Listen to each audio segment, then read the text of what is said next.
Alright, welcome back to another video, and it has been around a month and a half since I last posted. Sorry about that, didn't really have too much time to make out a video or something like that, but now I have some, so it's going to be fun. So today I'm going to be looking at something IGN wrote a while back about LEGO Universe, and taking a look paragraph by paragraph, and discussing the opinions that this person wrote, and whether I agree with them or not. You can form your own opinions on it, and that's just going to be the premise of this video today. So I hope you stick around and enjoy.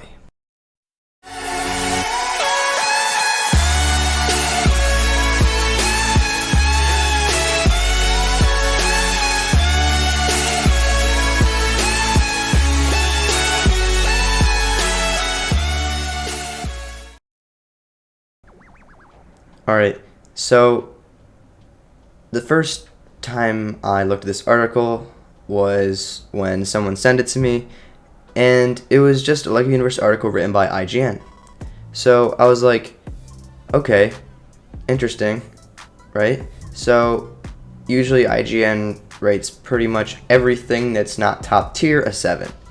Right, so I was pretty bummed out when I saw that they rated it as a 5 out of 10. So, like, the definition of mediocre, that's what they rated this game.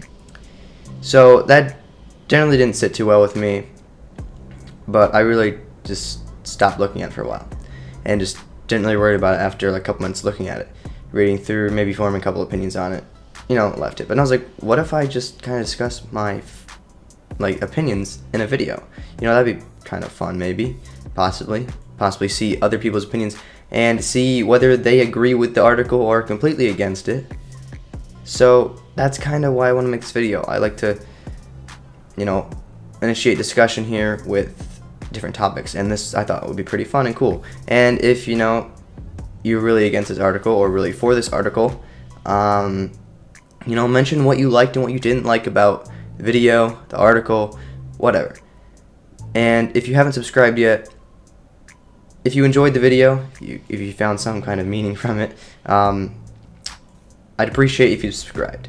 But anyway, let's dive into this article here.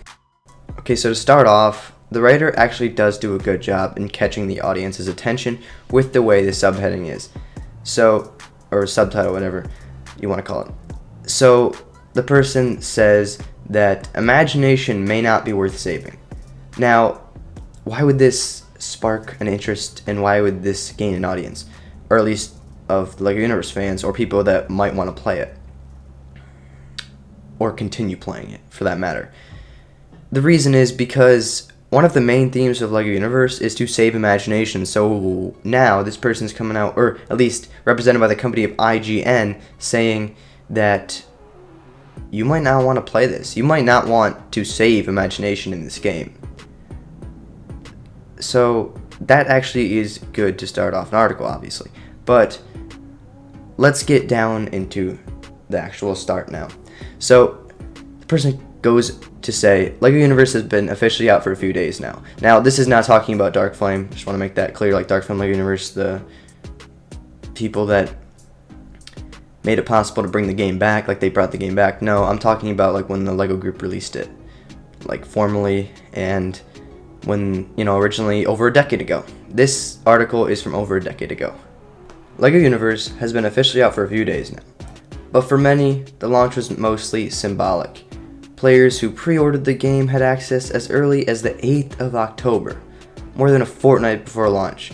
I started playing about halfway between the early starter date and the official launch, and as I said in my impressions piece about a week ago, I managed to finish about half of the structured content in just a couple of days. Okay, so with that fact of the person finishing in a couple of days for half the content, that generally does make sense. And if that's necessarily a negative thing, I really don't think it should be. I mean, this was a kids game meant for children, so generally most kids possibly wouldn't be playing straight 2 days straight, like completely just going from dusk till dawn, just straight up grinding it out. I mean, obviously there could be people doing that, but I would say if it took you a couple of days, then that person must have been on for a long time. And later in the video, I will discuss another part that this person mentions, which is completely wrong about the time it takes you to get through the game. So, yeah. For now, this seems like okay, you know. I can start to see something why this game might not be for me. But there is more. However, the person does go to talk about the fact that brick building is LEGO Universe's second largest strength, and discusses like a pretty lengthy paragraph about it. Then goes on to discuss some flaws, potentially, and how the search bar works, and that it's seeming like you can't search for shapes of an object. Like if you're looking for a rounded piece, you can't search specifically for that, which I get. If you have a lot of bricks, that can be a little bit time consuming to try to figure out. I've never been one to be a super fan of brick building in the game. Just not my type of thing. Not that it's not fun or anything, but it just seems to take a lot of time, and I usually just like to go through and, you know, go through quests and, you know, fight enemies. I don't know, it's just never been something that I've really invested time in, so I really am not the person to judge on that subject and say, you know, does that aspect make things a little bit more difficult for the builder? I'm thinking so, but again, I really don't have too much experience in brick building in this game, because when I was playing this over a decade ago, I really didn't do too much of that. I did a little bit, don't remember completely, and haven't really done too much on DLU per se, but I could understand how that could be a little bit of something that's tough. You know, when you can't search for certain shapes, or at least search for like a rounded object, you know, there are obviously things that can make something more difficult to deal with as far as, you know, you want to build your master creation. So this next part in this section is what the person says is the best part about LEGO Universe, and I agree. The music is absolutely stunning, and it is amazing. I just gotta leave it at that. But this is what the person says in the article. I said that the brick build was the second strongest aspect in LEGO because the music takes the cake. In every area of every zone, there is a new, usually orchestral track that completely sets the mood for the area. Even better, each piece of music plays for a good long while before it loops. Whenever you think it can't go anywhere, it surprises you and takes a turn. Even the pirate theme, which could have been easily an annoying little ditty, it's melodious and a joy to listen to. The entire soundtrack is a really great blend of fun, atmospheric, and catchy, and I can't say a negative thing about it. I'm glad. Even the musical snippets like playing the organ at the pirate camp, or even using the boombox item, ooze with quality. I wholeheartedly agree, like completely. The music of the game was just something that, it was just a joy. Like, just like this person said, it was an absolute joy to listen to, and it really makes the game even better. And it's honestly, I think, my favorite part of the game. And another thing that, you know, the music is the best in is a movie called Jaws. I don't know if anyone's seen it, you know, about a shark that just attacks people and they gotta kill it. But the music was very good in that movie. It was simple, but it was good. And it really made the movie great. Like, it made it good.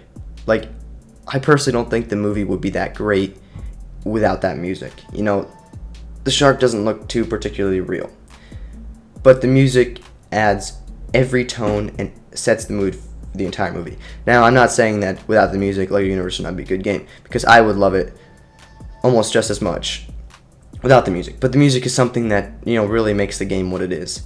And without the music, I would still play the game, but I don't know if a lot of other people would, just because it sets a mood, just like the person says in this article. So, I mean, the music, again, is just so good for this game. And I kind of wish for a lot of other games that this quality of music would be in them. I mean, it's classical. Maybe some people don't like classical music, I don't know, but I personally love it. So, completely agree in this segment.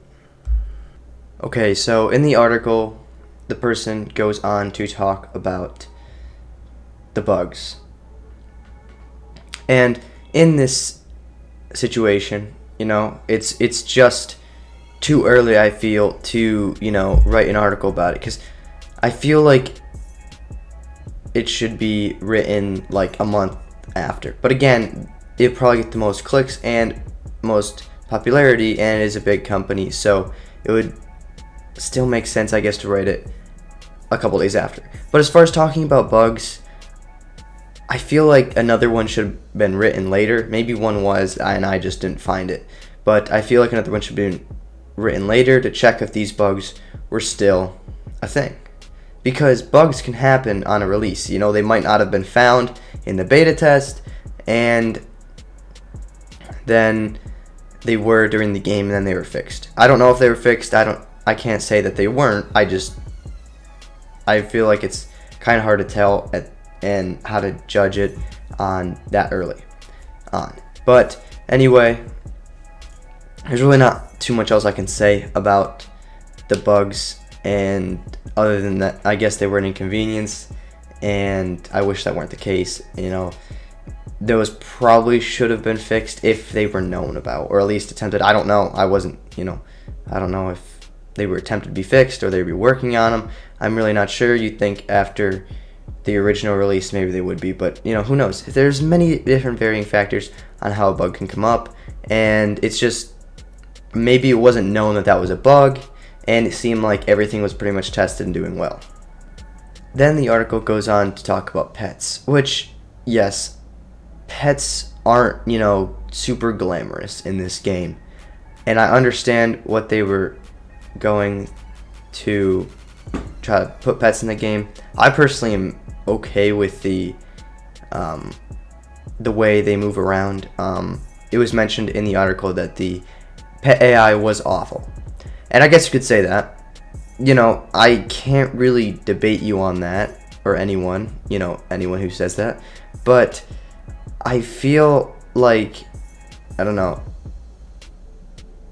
that I do agree that the pet AI isn't super great and glamorous or anything.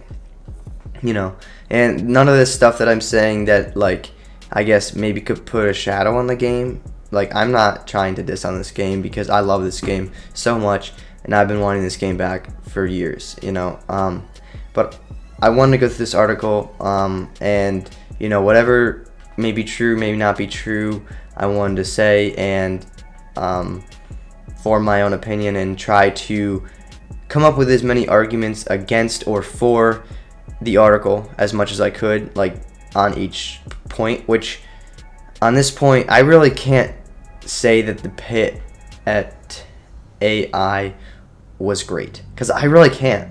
It doesn't take away the fun, at least for me, and I know for a lot of other people that doesn't take away the fun, but maybe for some people it will. Everyone likes their games made differently.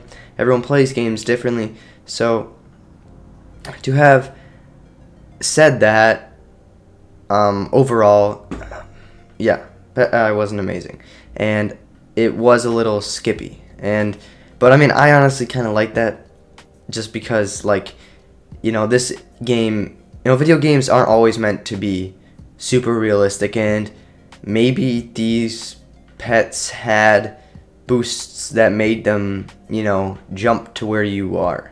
Because if they couldn't do that, like, sometimes, like, when the pet needs to get up to a platform that it can't get up to, because you got up there by, like, jumping across a couple things, and or like, somewhere it can't jump a certain height, but you jumped off like a rock and then did some maneuver to get up there that the AI really can't do, because it's, more of like a human trial to get there, like a lot with what people do in speedrunning to get places, and maybe the pet can't do that.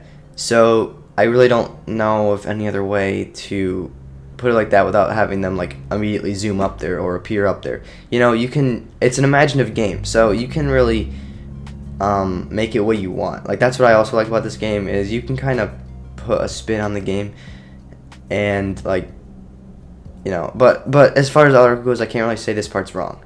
The last part I want to talk about is really one of the last parts that the article says, and it says, and that is LEGO Universe's biggest flaw. There's simply too little structured content.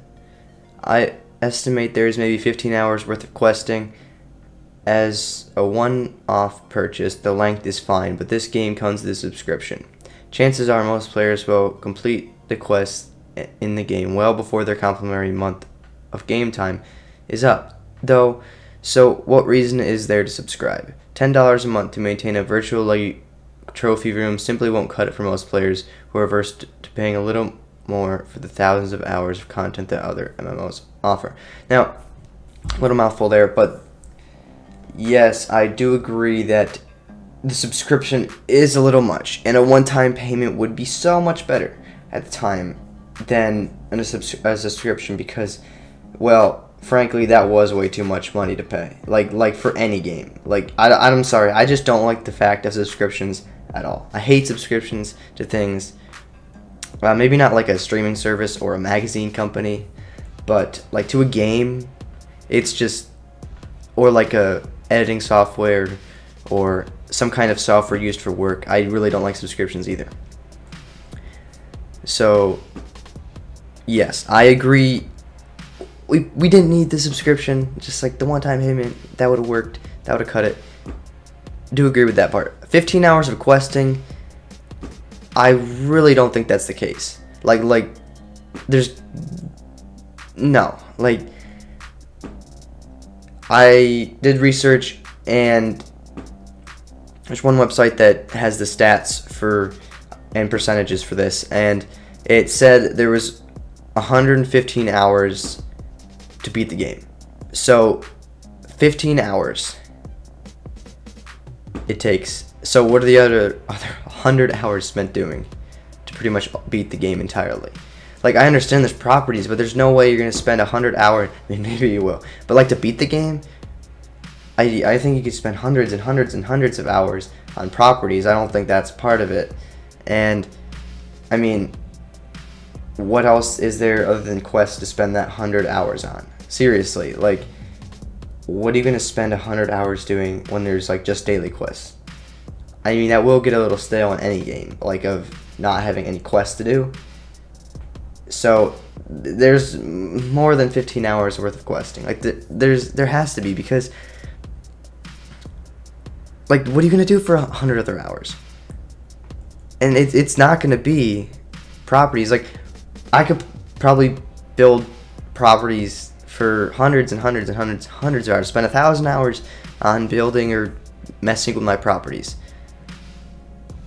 And while that might not be the best use of my time, I could do that. So 15 hours worth of questing, I think it's more like,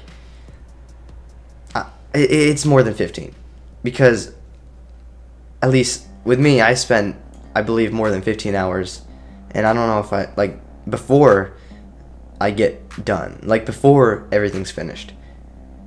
I think with that, I think, like, server projects a year ago, like, some of them, no, we're not gonna go with all of them. Some of them, I think, like, DLU and Uchu, like, a year ago, had more than 15 hours of questing. Actually, no, I wouldn't say that. Never mind, that's terrible. 15 hours worth of content. I had more than 15 hours worth of content. But 15 hours worth of questing is by far, like, that's gotta be off. Unless they went through the entire game and counted each second it took them. But the article said that it is estimated, right? They're estimating, so it's not definite. So there's more than 15 hours of content for questing. I believe there's like 300 some missions of the main quest line to get through everything, and those quests don't take like a really short time or anything. Some quests take a little while, and I mean, everyone's different with the way they play and how long it takes a person to finish, but 15 hours of questing is definitely way too low for this game. So I really hope you enjoyed that. I tried bringing as many refutations and arguments for it as well in this IGN article. And with all that, that's going to be the video. I do hope you enjoyed, and if you're curious more about some more LEGO Universe stuff, I do have some other videos if you want to check them out. I do have a tutorial on WLUS, which is pretty outdated now. If you're wanting to play LEGO Universe again, I would not recommend watching that tutorial, and because that's really outdated and there's really not much to it. But I do have some other videos with Uchu, with a lot of other things. I have discussions all over, one of them about my views on open source projects and maybe a little bit related to LEGO Universe in that matter. So encourage you, check out the rest of the channel, check out other LEGO Universe channels. There's a lot of good ones out there. So with that, I'll see you next time.